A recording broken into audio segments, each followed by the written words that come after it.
to Sparks of Love. My name is Jerry Lynn Sparks, and we are blessed today to have in studio with us Jeffrey Cole. He is the director for the Center for the Digital Future within USC's Annenberg School of Communication. Welcome, Jeff. Thank you, Jerry. I'm not sure you're blessed, but I am happy to be here. Oh, I am thrilled. So just some background. Jeff and I have known each other for a very long time. I was a undergrad at UCLA and working in the communication studies department after my psychology classes. And Jeff was a professor at UCLA in the communication studies department and just one of the friendliest professors on the entire campus. And every time he walked in the door, it was just like sunshine, sunshine, sunshine. Well, that's nice of you. Thank you. So I have Evan King here with me today and Scott Fitzgerald. And we're doing this podcast examining love and the history of love through time from various angles. So through sociology, through music, through digital communications, which is what I thought of with you, and also just, out in the society. And the reason I'm doing this is I have been single for almost 12 years, and I have had the last 2 years as an empty nester. So I kind of had time to start thinking about me for a change instead of my children, which I raised and focused on exclusively during that time. And I found it to be really difficult to navigate love. I thought it would just be one of my little check-off lists, like, okay, do the dishes, do the laundry, go find love. It turns out it's not that easy. What's love?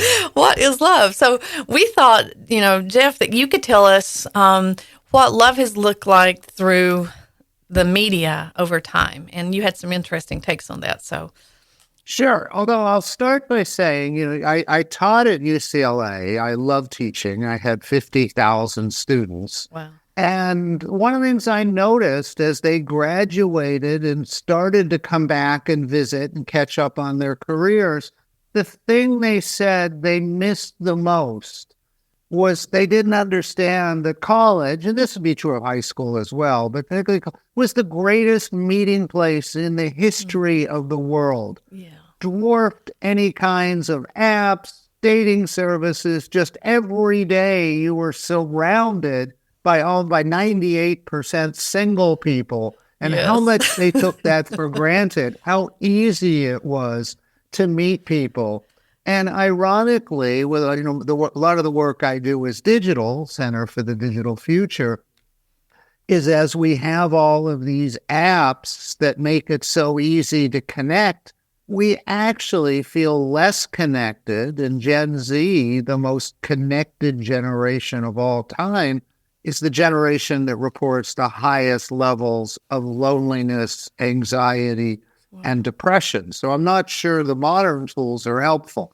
But to your larger theme, I just very briefly, I got interested in media and communications because I saw our entire world was shaped by what we saw in the media.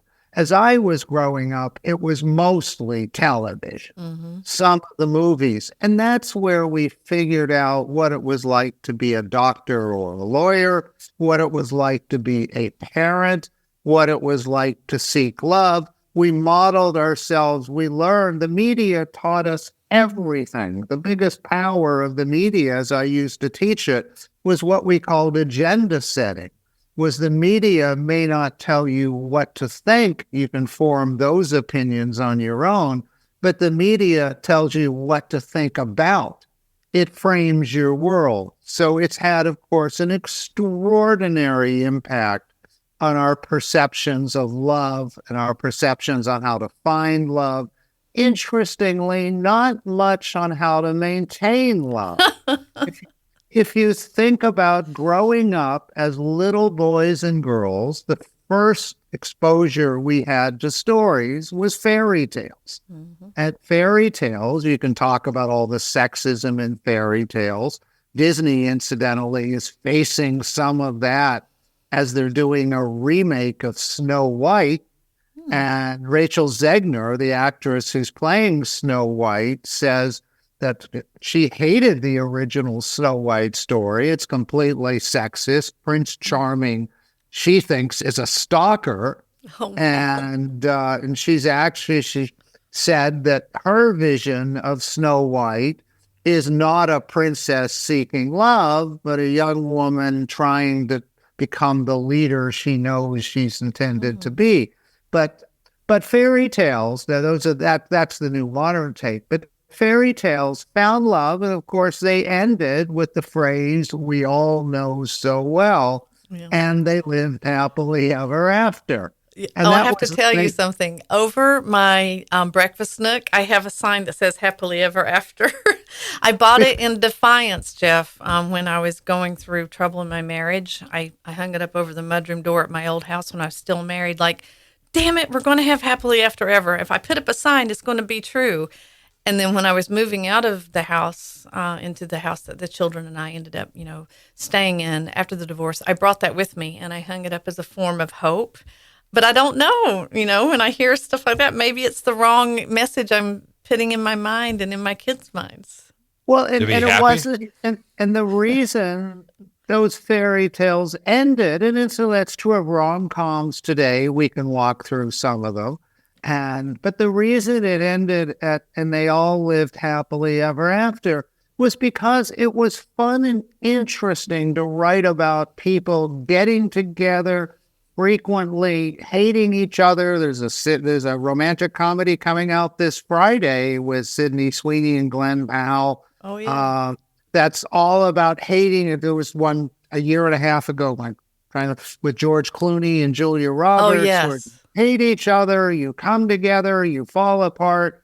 All that drama of will they, won't they, how will they find each other? But once they find each other, it sort of gets boring. Well, For that's interesting. screenwriters. When people are out in society, they'll ask you how you are. They don't want to know the truth. It's a pleasantry. They just want to know positive things. And if you actually have the audacity to say, oh, I'm not really good, they still try to they try to rationalize it, make you think, oh, well, it's not that bad. Like, we really want that. We have been conditioned to really want that. And in the 1970s, I remember a film with Diane Keaton, and it was called Searching for Mr. Goodbar. And it was one of the scariest films. I saw it, when I was at UCLA. She ended up getting murdered looking for her. Yes, she got murdered looking for her partner. But there was a time in the 70s that kind of discarded that 1950s happily ever after for realism. They replaced it with realism. And if you look at the movies from that time period, Love Story with the recently departed Ryan O'Neal. There was a lot of real-life realism. The one with Timothy and Mary Tyler Moore, The Ordinary People. Ordinary People. There's all these films from the 70s where the studios must have said, okay, enough of this sunshine stuff. We're going to have some realism here. I don't know if you've ever looked at that at your Center for the Digital Future to see, did that kill movies? Did people stop going during that time? Was it just too much realism? Well, the fantasy part, as I said, it was tough to write about people living happily. It was easy to write and build stories around them finding each other and all the conflict. And then it ended because what is there to say when people are just doing well? So then you saw the real realism. The 70s was the era of The Godfather, of Taxi Driver. And you could write about conflict that came. One of the things, and we chatted a little bit about this not too long ago, if you look at television in the 60s, if you look at almost every parent in television in the 60s, they were single parents. They were single parents not through divorce, because there was literally no divorce on television. That didn't happen to Happily Ever After. They were single parents because of death. Television was filled with, a short list, just the Beverly Hillbillies. Jed Clampett was a widower. Petticoat Junction, Courtship of Bonanza. Lauren Green had 3 separate wives all die as he raised 3 sons from different mothers. I'm blown away. The Andy Griffith Show, Gidget, My 3 Sons, Family Affair, and of course, Brady Bunch was the story of a widower and a widow who came together with their families because Hollywood couldn't write about happy families. Screenwriters complained that once they get together, it's boring. There's no, the drama isn't how you deal with the loss of a parent, how those parents go out and date. So we had this sort of weird artificial picture of what happens to love after marriage, which must have terrified little kids to see all the characters they saw on television had parents who died.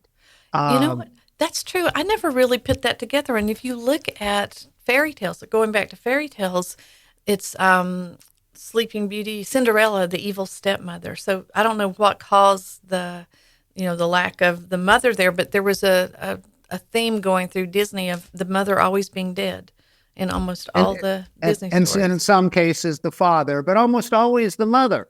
Yes. And almost all those shows were fathers. Because television, because of the morality of television couldn't address divorce. When Jim Brooks and Alan Burns in the late 60s created the Mary Tyler Moore Show, one of the greatest sitcoms in the history of television, beloved by almost everybody, the original script called for Mary having just gotten divorced and moved to Minnesota. But CBS said nobody would believe that anybody could divorce Mary Tyler Moore. So instead, they had to change the script that she broke off her engagement. And moved to Minnesota. And television didn't actually portray divorce. The first character who was divorced on television was Maude from Norman Lear, who just passed away. Yeah. And then when divorce was much more interesting to write about, all the issues and all that divorcees faced. And then as the walls didn't crumble and the earth didn't end with Maude being divorced, then marriage disappeared on television. And all of a sudden you had nothing but divorce. And so the television actually, has always avoided the real reality of television has always avoided the real reality of marriage by not looking at marriages working together, but looking at how people meet and then how it all falls apart. Yeah, I remember Happy Days. There was a married couple there, but Yes. it was always, she was, all sunny. Marion Ross was the actress, all sunny, and the mothers in the shows that I watched growing up were supporting characters. They didn't have a whole lot of life of their own. They were just the mother figure and the spouse. The show was not about them. You could find a lot of happy parents in the background. Yes. But the shows were never about married people. Well, and also All in the Family, I like to think of that one a whole lot because that I watched, as a little kid. And actually the lady, I forget her name, who played Edith, she used to... Jean Stapleton. Jean Stapleton. She lived near me when I was a student at UCLA, and I would go to the Starbucks on Sunset in Barrington, and she would be coming in there all the time, and just the nicest person. But I remember watching that show and feeling like, wow, this is exactly how I view my mom and dad's marriage, like that arguments and the brother-in-law, being very liberal, and that sort of thing was the first time I'd ever seen a show that felt real, and I was riveted. I just couldn't pull myself away from that show. Well, that show changed. I mean, up until All in the Family, you had the happy sitcoms. Norman Lear brought in the shows that dealt with the real issues, with Archie essentially loving Edith, but verbally abusing her, calling her a dingbat and stupid, and you couldn't she was such a wonderful person. But all those Norman Lear characters mentioned Maude, good times with all the issues in their marriage. And then eventually, in about 6 years, people got sick of that. It was followed by Happy Days and Three's Company and Laverne Silly. And Shirley. Laverne and Shirley. You always have an action and a reaction. And, when they created the Married with Children which is one of the most cynical views Yes. of marriage, with a show where a husband is a do-nothing shoe salesman, not all shoe, but he was, Yeah. with a wife who didn't want to work and just wanted to sit around and watch television, Yeah. a daughter who was nothing less, and it's a terrible word to use, but it was the way she was created, nothing less than a slut, Yeah. and a son who was a pervert. The original working title of Married with Children, before, as they were making it, was not The Cosby Show. Oh, really? That was how they referred to it. They couldn't call it that but it was a total reaction to the 80s, which was Family Ties, The Cosby Show, all of those wholesome views of the world. Yeah. Oh, remember Desperate Housewives? That was the next generation. That was a few years later, and that was sort of a comedy and drama. Yeah. Yeah, More but like the way it opera. depicted love was not what I would consider healthy. You know, a lot of, I mean, it's a murder whodunit kind of mystery running throughout the whole thing. To cut back, love is, you meet somebody, how you meet them has changed completely now with social media and apps. But you meet somebody, you fall in love, you think you want to spend your life together, you get married, and then you go through all the issues of children and economics, and sometimes ending in divorce, sometimes continuing happily, frequently continuing unhappily. That part is just, that's the after the happily ever after, and it's usually not portrayed very much in television. Well, I don't think people want to see that, though. I don't know. Maybe, I don't know. But I think that's what a lot of the problem with a lot of modern entertainment, because like what we saw from the 40s, 50s, and some would argue early 60s, some would say like the entire, maybe like latter half of the 50s, we saw like this like sort of fanciful kind of fantastic, everything's sort of happy and better. Then the 70s, 80s, maybe towards the beginning of the 90s came where it was kind of sort of somewhat realistic. Then we had this period of the 2000s where we kind of came back to this sort of fanciful. Now we're kind of back into that realistic realm. But the problem now is movies and television shows are failing because it's a lot of audiences are saying it's too real. They can't, there's no sense of escapism. Well, that's true. What is the role, Jeff? So I do tell people sometimes I can't watch the show This Is Us. Everyone keeps telling me, you've got to watch it. It's a great show. And I said, at the end of the day, because I have somewhat a complex life, not now, but I did have, I want to just take my mind off things. I do want escapism, but I also am drawn to documentaries. So I'm like this, I'm hard to please. Like Tiger King. Oh, God. Confession, I did watch the first series. Oh, it's so good. But Jeff, what is the role? Just a short digression. We did a lot of work on how people lived during COVID. Oh, yeah. And we think there were 5 shows that really defined, that became immense hits during COVID. The first was Tiger King. It came quickly. It was when we were all suddenly stuck at home. For whatever reason, we were obsessed with it. Most of us watched all 7 episodes. It was so successful to Netflix that they decided to do a second part a year later. But when the second part came out, we were all embarrassed that we liked Tiger King. The ratings It's just so good, though. It's so good. It just met that exact one moment. But I'll tell you a show at the last of the 5 that truly defined COVID. But the second after Tiger King, which was the first, then was Queen's Gambit, which in my view was a really good show. I loved but it, that's opinion. I never got around to seeing it. It's good. Still sitting there. That's the thing about streaming. Yeah. Netflix was Squid Game, which was a pretty cynical view of the world. I haven't seen that. That's a really good one. And then the 2 non-Netflix were White Lotus when they were in Hawaii.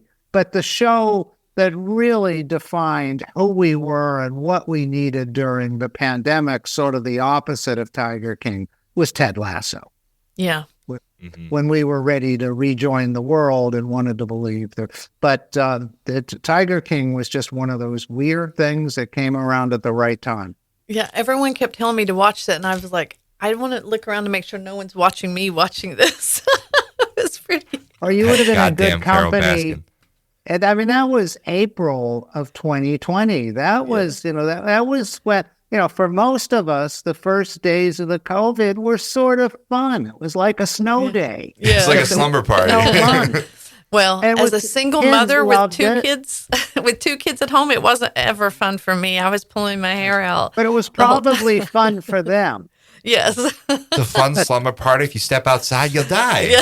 That's what's so fun. But that lasted about a month, and then we all started going stir crazy. Yeah. Well, I read the statistic that a lot of people that filed for divorce in Texas in particular, they pulled back their divorce papers during that time. Like they decided to give their marriages, their love, another chance because we all thought we were going to die. That was interesting.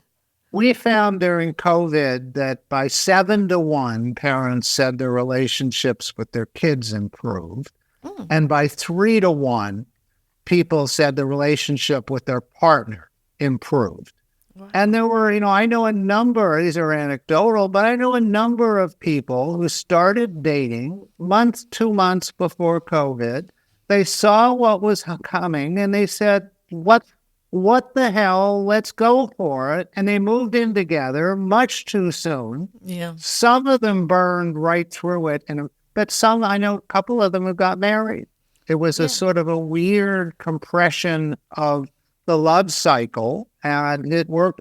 And of course, what you were talking about, Jerry, there were some who were on the verge of divorce and shouldn't have been sequestered together, but didn't have the funds to go out and find a place. Yeah. And there were some who were on the verge of divorce who sort of rediscovered each other. But there was a lot of pent-up demand for divorce when the pandemic ended. But most people, by 3-1, people said their relationships improved. Yeah. I think I definitely became more creative during that time. And I got my daughter, who's in LA, she's a musician and actress in LA. I actually got her to start doing nightly Zoom calls with the family. And my kids actually made up a game that we could all play on the screen. So I think that statistic you said about the parent-child, it rang true for me. I certainly got a lot more attention from my children during that time. Sales of board games played among families went through the roof. The pandemic, I think, was one of the 2 greatest disruptions of our lifetime. The other one being the internet and digital and how it's changed the world. But many people were slow to come out of it. They really liked that sequestered, protected feeling. Most of us were going crazy and needed to get back to our lives. And there was a whole, we discovered, panic or crisis creates interesting wrinkles in relationships. Mm-hmm. There was a tremendous amount of reckless sex following 9/11. Yeah, a lot when of people just hooked up, they didn't know where the world was going. And there was some of that during COVID. Are they called 9/11 babies and COVID babies? Is that the term that they're using for them? Yeah. Wow. There used to be the stereotype. There was never what any an endearing term for the entire generation of people. Well, there used to be. I was a 9/11 baby.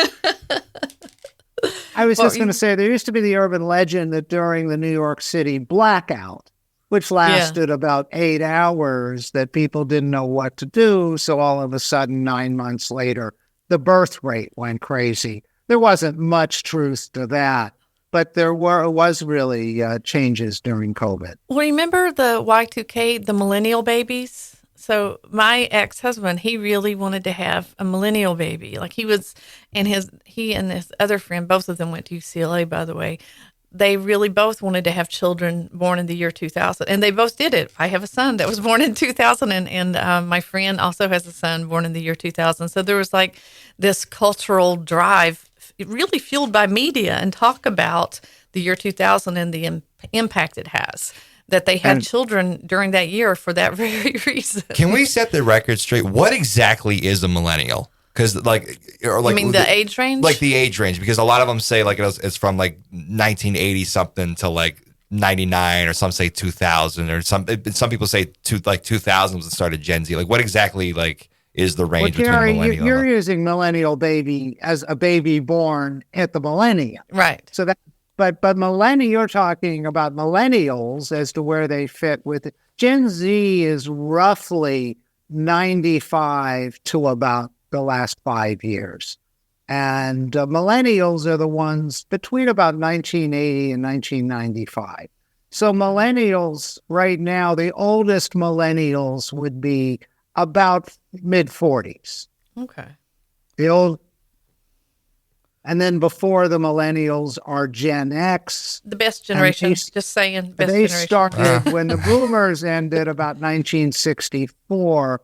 The youngest boomer is about 64. So the oldest Gen X is about 64, 65, 1964, 65.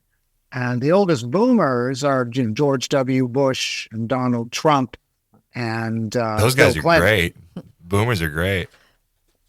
I mean, there's a lot of different ways to look at it. So Tom Brokaw called them the greatest generation, right? That's the group he was talking of. That was the parents of the boomers. Oh, the parents of the boomers. The greatest generation. The boomers were born starting in 46.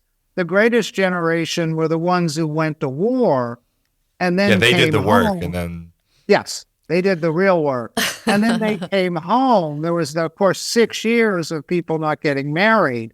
And that was when the baby boom started.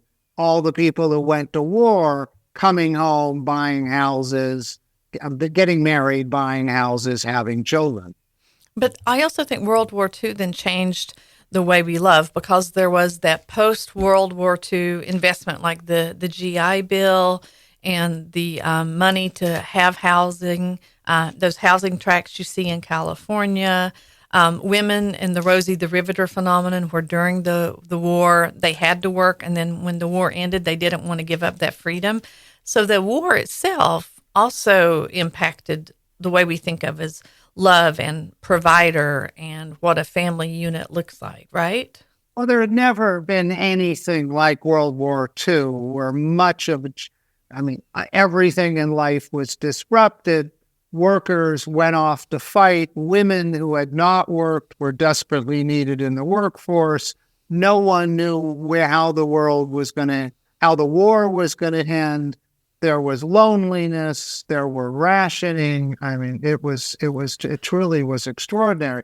And when it ended, almost everything, where many of those women willingly went out of the workforce, wanted to get married and become mothers. It reverted to a conservatism that lasted till the 60s. Well, and then those values.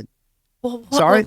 Which way does it go? Does the media influence the way we love, or does the way we live influence the way the media reflects us? So I was thinking about Casablanca, one of my favorite films. And doesn't get any more romantic than Here's Looking at You, Kid. I cry I can't tell you how many times I've watched that movie, and I cry every single time. And by the time the movie starts, their relationship already happened. They're broken up, and she's already with is it Victor Laszlo? Yes. She's already with Victor Laszlo, and it's the silentness between them. It's the looks across the room and the shadow hitting her face in a certain way, and the thing he doesn't do, and the love that Humphrey Bogart, has of, world peace and country over the woman. I mean, it's a very complex love story, but I think there's that strong silent type in Humphrey Bogart. But is it just his personality? Was the part written that way, or is that just how Humphrey Bogart acts, or was it the times needing to be, that strong, silent male type, not going to, go for the It was actually a combination of all of those, but Bogart took it to a level, that still sustains itself 80 years later. But to your big question, I think media tends to be more conservative. I've talked about how divorce came years after divorce was rampant in society. I think media follows. It doesn't lead. Can you think of a time when it does lead?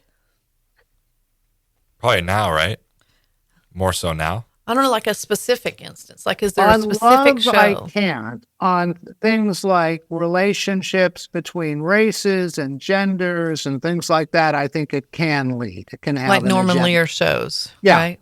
But on love, I think it follows. I wonder why that is. Like, why does it have to reflect? Why can't directors and Hollywood studios be bold and try to be a lead with love? Is it because they're just a money-making industry and they don't want to lose the Yes. revenue? Absolutely. Mostly, yeah. There's no other. Yeah, it's all about the money. Like, and most of these people in Hollywood don't care about, the morality of love or any morals in particular. That's why for like for better part of almost like half a century, they were like extremely like racist, sexist movies because that sold, and then from the '60s on, and then it became a little more progressive, and now you're seeing unfortunately a lot of modern films. It's kind of sort of reverting back to this. So it's all for the profit. They don't really care about the theology or the morality of love or whatever. But Professor Cole, is that just an American thing, or is media just reflecting in other cultures? Like, has your Center for the Digital Future looked at other cultural media? Yeah, well, media is not quite as commercial in other countries. So there's freedom. Okay. You look at European movies, there's freedom, and it's not as reliant on special effects and big stories and big stars. You can tell more stories. You can be more realistic. You get, I think, a closer view of how relationships really work in non-American movies. A lot of American movies are like cartoons, not to denigrate what are some pretty extraordinary American movies. And this year, there have been a couple of exceptional movies in quality. Well, like British sitcoms, I like British sitcoms, and I don't know if it's because they're more biting. They just seem more like They're more intelligent. No, well, maybe they sound more intelligent, that accent. Well, no, it's just the writing in British sitcoms is a lot like wittier and drier than American. I mean, as of late, American sitcoms as today, they're just like carbon. They're just shells of their former selves. Well, I remember Monty Python and then Fawlty Towers, those John Cleese type shows. But are you thinking maybe like in Italian, like foreign films and media like that, where they're just more authentic in how they portray it? Look at what happened to American movies this year. We had about 5 $200 million movies that flopped. When you have a $200 million movie, you have special effects, CGI, you have car chases, you have dramatic stunts as Tom Cruise does in Mission Impossible. And you can make a $200 million film in America because we send them around the world and our domestic audience is big enough. But if you're making an Italian film for Italy or a French film or a British film, even though the language is the same, you don't have those budgets. And if you don't have the budgets and you can't do special effects, what you got to do is have good writing and good acting. Yeah. And that's why the British are so much, they have such a tradition of, great scripts and writing and acting. Maybe that's a metaphor for relationships, because you said, all the special effects, the big pomp and circumstance. But if you're just down to the bare bones, you're focusing more on the content and portraying authenticity. So maybe part of the problem with, modern love is we want all that stuff that Hallmark has fed us, that Disney has fed us, that, the fairy tales have fed us. And I fall into that trap. I'm an educated woman, and I teach my children, like how to look for good partners, how to, look out for red flags, and how to have the backbone to be treated well and insist on it and to leave when you're not. Once I had children, I felt like I tolerated things that I wouldn't have tolerated. And I had a model in my mind that, a happy marriage is like, a Meg Ryan and Tom Hanks movie. But you, Professor Cole, or Jeff, you want me to call you Jeff? You've had a very long, happy marriage. I've met his wife. She's awesome. You guys, how long have you two been married? We've been married, actually, next week will be 28 years. Wow. We've been together 34. Well, I have friends who are going on 55, 58 years together. Wow. 58 years together. So can you tell me, what's your secret? look at the most public marriage we've all seen. Look at, what sadly ended. Although I don't know if it's sadly, Jimmy Carter. Yeah. Jimmy and Rosalind Carter at Yeah. 77 years. I mean, it is sad, but it's also hard to be sad.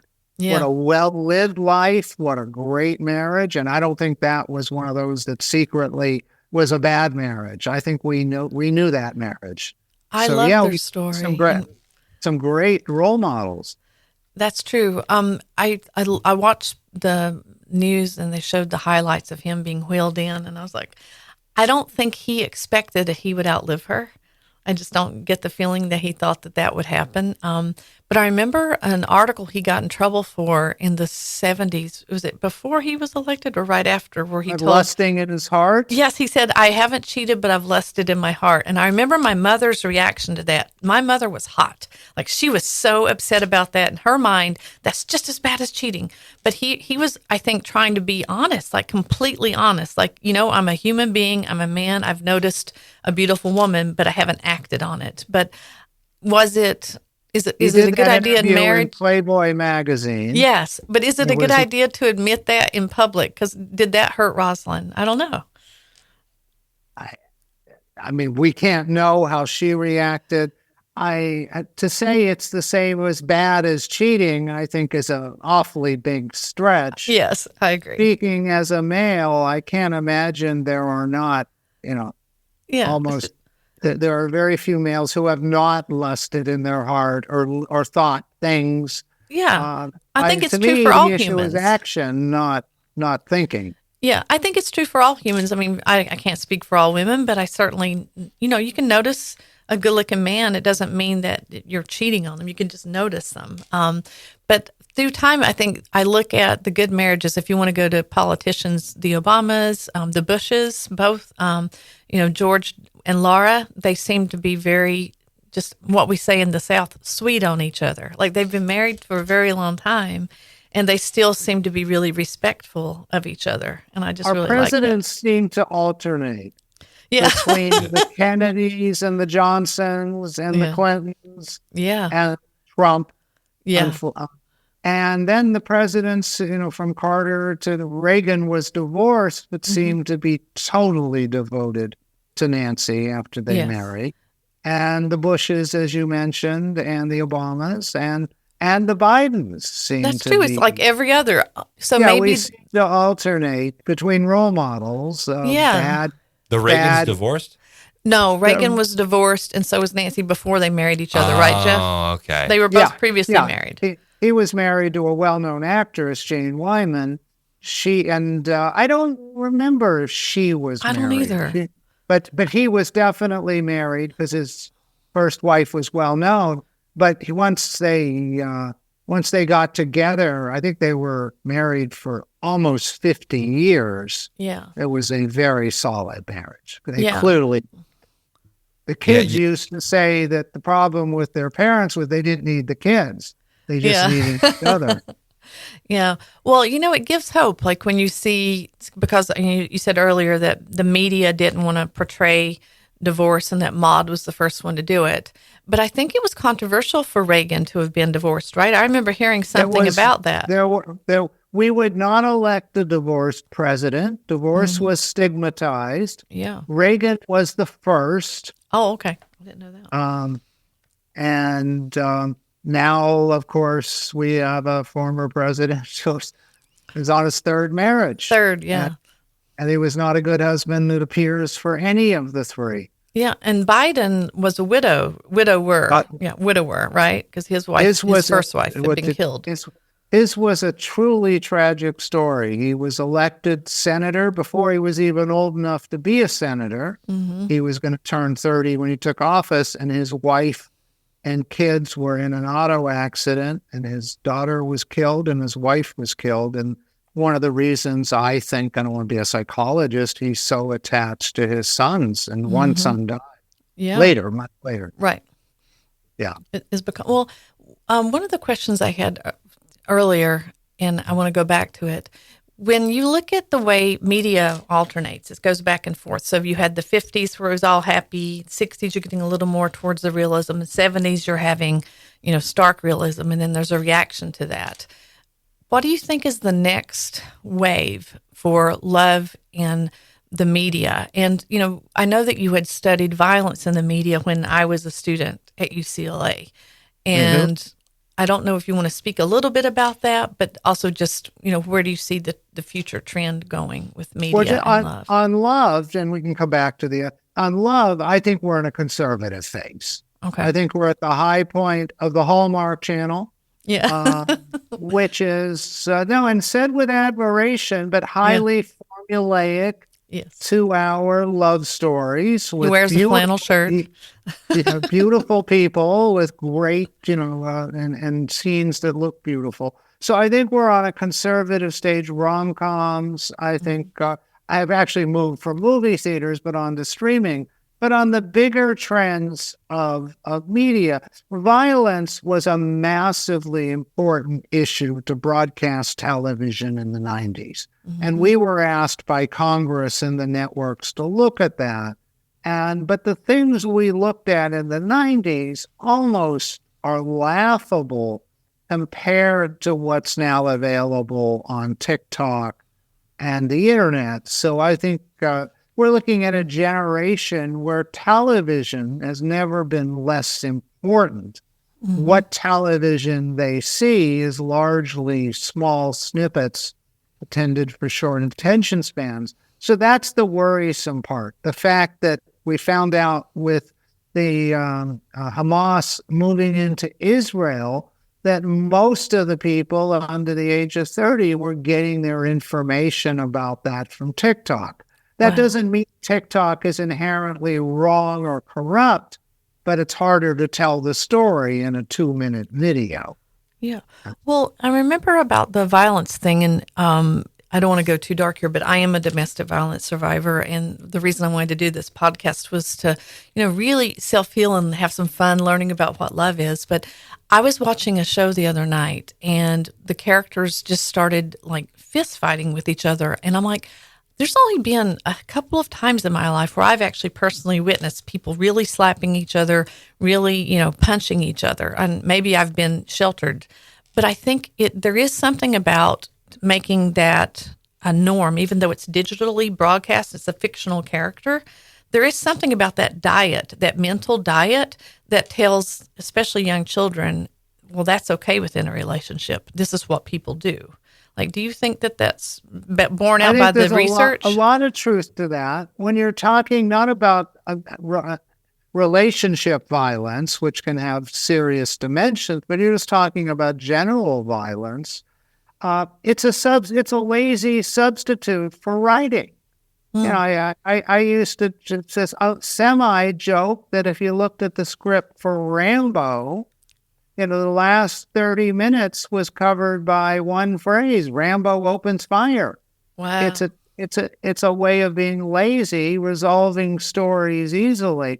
Now, violence gets much more meaningful and harder to write as you talk about violence and abuse within a relationship, whether parent or child, or whether among partners. That's not a tool for laziness. But that's much, much harder to do than to just open fire. Wow, that's phrased. I never heard it phrased that way. Rambo opens fire. Well, Rambo opens fire was the last 30 minutes. Yeah, that's true. I still remember when he was. I think it was Rambo, where he's in the mud wall and you don't know he's there, and he opens his eyes, and all you can see is like him against the mud wall. It's just the whites of his eyes. It may be. It's been a long time. I feel like it's Rambo. Rambo was Stallone. Yeah, but with him, I think that there was a scene where he's like getting ready to open fire, and he's buried himself in a mud wall, and all you can see is the whites of his eyes. Yeah. I was really impressed with that. But what is the obligation? Like, does the media groups that you analyze, do you still track their violence? Do they have an obligation to be benign? Do they have any type of obligation to impact the cultural diet of healthy relationships? Or actually meaningful. The work we did was 30 years ago. But what we tried to do, is up until the work we did, most of the work was counting violence. Mm-hmm. How many acts of violence are there in an hour? Right. And that sort of lumps all violence together. Mm-hmm. That coming up and stabbing somebody in the back is the same thing as, putting your arm around them and squeezing too hard. Yeah. So what we tried to do, and this is where I think the obligation should be, we thought violence was contextual. There are times violence is gratuitous, much more graphic than it needs to be, not important to the story, and that was what we thought was the problematic violence. Yeah. There are times violence is integral to the story. You couldn't tell the story without it. It's not more graphic than it needs to be. When we were looking at television, MASH was an example. How could you do a show like MASH without having victims of violence? Yeah. But we thought and some of Law and Order, some of those kinds of shows are contextually appropriate. Yeah. So we think the obligation is not to eliminate violence. Violence is central to storytelling, going back to the Bible.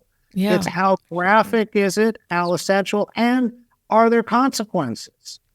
Yeah. One of the cases we looked at was to show you how important context is. One of the shows in the 90s we looked at was ER. Well, ER would sometimes show a patient in a surgical room, and you would see the knife go down and open the body, and you would see blood rise to the top. It was very graphic, but it was done in the context of saving lives. If that was a torture movie, it would have been the worst form of violence. Yeah. When it's a doctor trying to save a life, it's inappropriate. So I think the obligation is to try to put violence within its context. That makes sense. Well, then love, let's switch it to love then. So when you have... it's good to go from violence to love. Yeah, let's move to here, I do have a question, and that probably will pertain to love too, but why exactly do filmmakers have to operate within that parameter? Like, if they want to tell the story how they want to tell it, regardless of if it's a violent story or whatever kind of violence it is, or whatever kind of love they're trying to show, why do they have to follow a certain parameter? That's what I never particularly understood, because a lot of organizations like the FCC will sort of monitor, they'll monitor certain shows, gratuitous violence. With gratuitous violence, they'll have The Walking Dead was a very popular show in 2010. And I think it ended just recently, but they would have decapitations of zombies and stuff, and that's fine. It's fine because it's zombies. But the news can show a decapitation of a human being and all these other violent things, and they don't get struck. But I'm just wondering why are those limitations there, and why do they have to follow in those parameters in terms of context? Well, first, what I was talking about and what our assignment was television. And television, and not as important now, of course, broadcast television has become close to irrelevant when you have all these other options. But television is licensed by the Federal Communications Commission to serve the public interest, convenience, and necessity. And you could complain. Terry Ricolta was a Michigan housewife who was outraged at what she saw of family values on Married with Children. And you could complain, and the FCC would investigate. CBS was fined for the Justin Timberlake, Janet Jackson, Super Bowl fiasco. And Howard Stern had been fined for years on radio. So that's television. Film is not licensed. It has a rating system. It's voluntary. But film was free, which is why you can have films like the Saw series and torture porn. Film is completely free to be whatever it wants to be. It just has to find an audience. And now cable, you talked about The Walking Dead. Cable does not use the broadcast airwaves, so they do not have to adhere to the same standards, but they have advertisers, and they don't want to what they want it. So it's sort of, how graphic can we be without creating something so unpleasant advertisers won't buy spots on our shows? Do you think... And those standards have shifted a lot. Do you think that the work that you did could be applied to something not violence, but actually love? Like count the number of kindness acts, count the number of loving acts. Like how positive is this show? Like, well, there can are, we flip it? at the Annenberg School where I'm based, they run the Annenberg Inclusion Initiative. They do. They don't. They count numbers of African Americans and Native Americans and gay people. I think counting is sort of a gross measure that doesn't tell the whole story. No one that I know of has tried to look at levels of love. It would be an interesting challenge. It's sort of fun. I would like that. Like this show has a love rating of 9.5. You know, like it's I feel like we're very cynical. I think we probably get it 1. The older, but Hallmark would be off the charts. Well, I have to confess, I watch Hallmark during Christmas only. I don't always love every episode. It has to do with how pretty, shiny, and glittery the background is, and if I happen to like the 2 leads. You know, if the leads are good. They have one on Netflix. It's not Hallmark, where they're a California winery couple. I forget the name of it, but it's got California in the title. And I love it because I spent, formative years in California. But I do like the idea of being able to search on TV, because when I'm finished with work, I want something just light and love. And sometimes you're watching a movie and it's going down the wrong pathway and you've invested so much time. So I love the idea of a love rating. I love the idea of Annenberg, Center for Digital Future having a positive track, like saying, we counted all the different instances of empathy and charity and like rated that. And I think it could really be a cultural shift. Like, I think there's an appetite for it. Well, don't they do that already? Not that I know of, but yeah. But also keep in mind, just to put all this in its context, you can show love completely inspirational and aspirational, where it's beautiful and meaningful, but it's received differently from people who are sitting home and lonely, and it makes them feel worse about themselves. I'm just saying there's lots of dimensions that even when you do the portrayals really well and positive, there are people who say, why can't I find love? What's wrong with me? That's what I've done. That's exactly what. And not to be, and if you look at so many of our mass shootings, they are young men between the ages of 18 and about 24. Yeah. And they're what, psychologists call incels. Yes. Involuntarily celibate. Yeah. People who, if they had relationships and love, probably would not be killers. So even positive portrayals, and that's not a call to not show those Hallmark portrayals, but they can instill all kinds of feelings in people who are not in love. Well, that's where social media has created an isolation, because I think before we had such broadcast of all the wonderful things that can be out there, and we feel like we're not a part of it, right? I think there's a rise in that. But we only have about 2 minutes left, Jeff. So to figure out the rest of the world? Okay. Yeah, I could talk to you all day. What do you think is the greatest love story of all time? If you had to choose, it could be real, or it could be, in the media, movies, TV, film. Like, if you had to choose the greatest one, I want to end on a positive note. What do you think that would be, and why? It would, and Ryan O'Neal aside, it wouldn't be love story. Okay. What I always thought, and one Best Picture, which almost never ever happens with a comedy. But what I think was probably the greatest love story of 2 people with great foibles, but really came together and ultimately fell apart, was Annie Hall. That's my favorite movie. Oh my gosh. I think that was a better story, a genuine story of real relationships. Yeah. Woody Allen's been canceled, but long after that. Yeah. But I thought that was probably the greatest. Loving his daughter. Well, deservedly so. Well, not in the movie. Yeah. The movie, so it's my favorite film, and I always remember the way he ended it. He runs into Annie Hall at a film. She's exiting this German documentary that he she didn't want to go see it, and he convinced her during the relationship to go see it. And it was like the sorrow and the pity, I think it was. Exactly what it was, about the Holocaust. Yeah, about the Holocaust, and he's making her go see this. And he goes to see a psychiatrist afterwards, I think, and he asks, why did you, I guess, why were you so kind to her, and why do you keep her in your life if it hurt you so much? And he says, I need the eggs. And I always love that line because there's a psychiatrist joke earlier in the film where, and I'm gonna mess this up, Jeff. You're doing great. Yeah. So basically, this guy goes to the doctor every day. And he's like, doctor, you got to help me. My brother's crazy. We got to lock him up. And the doctor's like, yeah, you got to lock him up. And the psychiatrist says, well, why don't you lock him up? He goes, well, he thinks he has a chicken, and the chicken's laying, all these eggs, but there is no chicken. And the doctor's like, yeah, you really got to lock him up. And he goes, why aren't you locking him up? And he goes, because I need the eggs.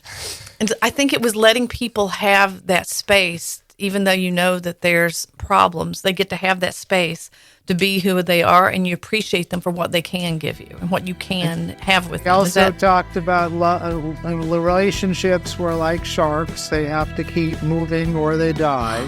Oh, I forgot about that. There's more profound wisdom, I think, about love. So that would be my choice. Well, that was a great episode and a great way to wrap it up. Thank you so much for listening to Sparks of Love. Have a great week.